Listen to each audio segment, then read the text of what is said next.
आदेश आदेश। जय श्री सीताराम। दोस्तों, कैसे हैं आप सब? मैं हूं आर्यन, आप देख रहे हैं आर्यन साधना केंद्र।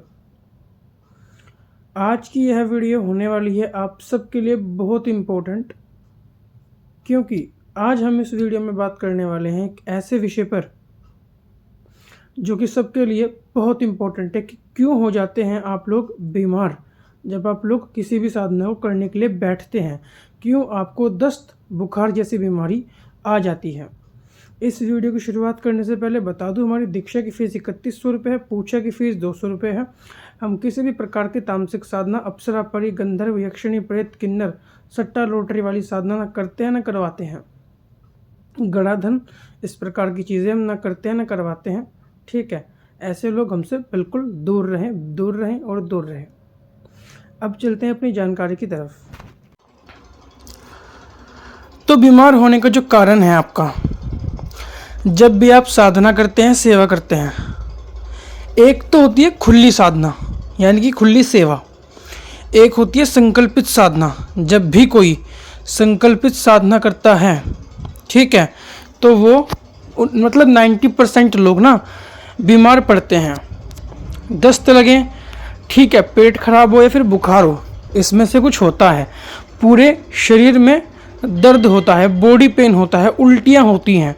तो वो क्यों होता है, क्या वजह है उसकी वजह ये है। पहली वजह कि आपके शरीर में 7 चक्र दिए हैं भगवान ने और 5 तत्व दिए हैं। वो पांचों के पांचों तत्व और 7 के 7 चक्र मलिन हो चुके हैं, यानी कि उनके अंदर मलिनता का वास है और उनके अंदर जो है मलिनता है। तो इस वजह से ये सबसे पहला कारण है कि तुम बीमार हो रहे हो। जब तक तुम्हारे 5 तत्वों में और 7 चक्रों की जो मलिनता है वो ख़त्म नहीं होगी, वो ज़ीरो नहीं होगी, जब तक आप के साथ ये दिक्कतें होंगी ही होंगी। आपकी कमर में दर्द होगा तो जब तुम जाप करोगे तुमसे बैठा नहीं जाएगा, तुम्हें उबकाई आएंगी, जबाही आएंगी, आंखों से आंसू आएंगे। कुछ लोग तो इतने महान हैं यूट्यूब पे कि बोलते हैं जबाही आ रही है, आंसू आ रहे हैं तो भाई अच्छी चीज़ है। उन्हें कोई मंद बुद्धियों को जाके समझाओ कि ये मलिनता है शरीर की, जो कि मंत्र जाप के द्वारा बाहर आती है या फिर कोई भजन या फिर किसी का नाम जाप करने से बाहर आती है। ये वो मलिनता है, ठीक है। जिस दिन ये पूरी निकल गई उस दिन तुम्हारा जो मन है वो थम जाएगा और तुम परमात्मा के बहुत करीब पहुंच जाओगे, शक्तियों के बहुत करीब पहुंच जाओगे। पर ये निकलनी आवश्यक है अगर आपको अध्यात्म और तंत्र मार्ग में आगे बढ़ना है। और इसे निकालने का जो तरीका है वो तुम्हें एक गुरु बताता है। और मतलब अधिकतर गुरु तो जानते ही नहीं है कि मलिनता होती भी है इनके अंदर और वो निकलती कैसे है, वो तो खैर बात ही छोड़ दो भाई, ठीक है। इसके बाद अगर आपके घर में तंत्र है, तंत्र बाधा है, प्रेत बाधा है, मशानी मशान तंत्र है, ठीक है, प्रेत बाधा है, कोई भी हो, तो आपको जब भी आप सेवा करोगे आपको दिक्कतें आएंगी। आप बीमार हो सकते हो, आपका एक्सीडेंट हो सकता है,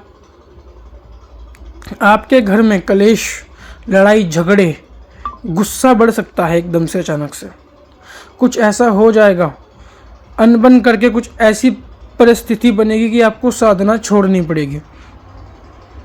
चाहे आप किसी काम से परेशान होकर छोड़ें या फिर आप अपनी काम वासना से परेशान होकर छोड़ें, पर आप छोड़ देंगे, आप वो संकल्प तोड़ देंगे, ठीक है। तो यही मेन कारण है दो, जिनकी वजह से जो आज का दुख, जो आज का प्राणी है वो दुख भोगता है जब वो साधना करने बैठता है। चाहे वो काली की साधना हो, चाहे भैरव की साधना हो, चाहे हनुमान जी की साधना हो, चाहे शिव की साधना हो। अब अगर तुम भैरव साधना करते हो तो तुम्हें सबसे तीव्र एहसास होगा कि तुम्हारे अंदर मलिनता है और तुम बीमार हो जाओगे। माता काली, हनुमान जी की साधना करते हो तो तुम हो जाओगे बीमार। तुम भगवान शिव की सेवा करते हो तो तुम बीमार जल्दी नहीं होंगे, क्योंकि उनका जो मंत्र है वो शांत मंत्र है। ओम नमः शिवाय ओम मंत्र शांत है, उसके अंदर जो है इतनी गति नहीं है, लेकिन वो पावरफुल बहुत है, पर वो शांत है, वो शांति देने वाला मंत्र है। वहीं पे अगर तुम ओम क्रीम कालिकाय पढ़ोगे, अगर तुम ओम ऐं ह्रीं क्लीं चामुंडाय विच्चे पढ़ोगे, तो ये मंत्र तुम्हारे एकदम से इतने पावरफुल मंत्र है, इनके अंदर प्रचंडता है, तो ये तुम्हें एकदम बीमार कर देंगे भाई, एकदम तुम्हें खाट पे लेटा देंगे। गोरखनाथ जी का ओम शिव गोरख योगी, ओम शिव गोरख योगी, ओम शिव गोरख तुम पढ़ते हो तो कोई दिक्कत नहीं होगी, ठीक है। बहुत ही कम चांसेस हैं कि तुम्हें दिक्कत होगी, क्योंकि ये मंत्र भी शांत है, बहुत शांत मंत्र है।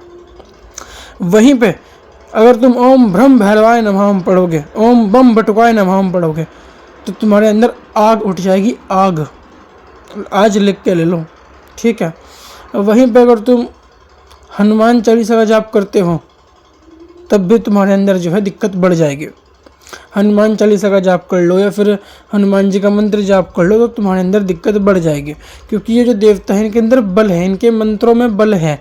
ये शांति प्रिय हो सकते हैं किसी स्टेज पे, लेकिन इनके अंदर जो है मतलब ताकत है, इस इनके अंदर, इनके मंत्रों के अंदर पावर ज़्यादा है।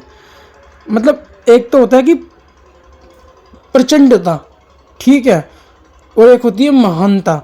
तो महानता ओम नमः शिवाय ओम में मान लो, और प्रचंडता इनमें मान लो, ठीक है। और ओम नमः शिवाय ओम किसी भी मंत्र से ओम नमः शिवाय कम नहीं है, किसी भी मंत्र से कम नहीं है भाई। उसे अगर कर लोगे तो फिर किसी के बाप में दम नहीं। किसी मंत्र, कोई मंत्र संसार में ऐसा बना ही नहीं है जिसके पास उसकी काट हो। लेकिन चलो वो तो खैर अलग बात है फिर भी। इसके बाद अगर तुम शाबर मंत्र पढ़ते हो, तो शाबर मंत्रों से भी तुम्हें दिक्कत हो सकती है, लेकिन वहाँ चांसेस कम होते हैं, क्योंकि उनके अंदर बीज नहीं होता, और जो बीज की शक्ति होती है ना, वही आपके तत्वों को छेड़ती है और वही आपके सातों चक्रों को भेदती है। बिना बीज के तुम अपने 7 चक्र संसार में कभी खोल ही नहीं पाओगे। आज लिख के ले लो, जितने लोग शाबर मंत्र की साधनाएं करके जप करके चलते हैं ना, उनके दिव्य दृष्टि कभी नहीं खुलती, उनके 7 चक्र कभी नहीं खुलते, उनके 5 तत्व कभी साफ नहीं होते, वो सदैव मलिनता में जीते हैं, सदैव मलिनता के साथ ही मरते हैं।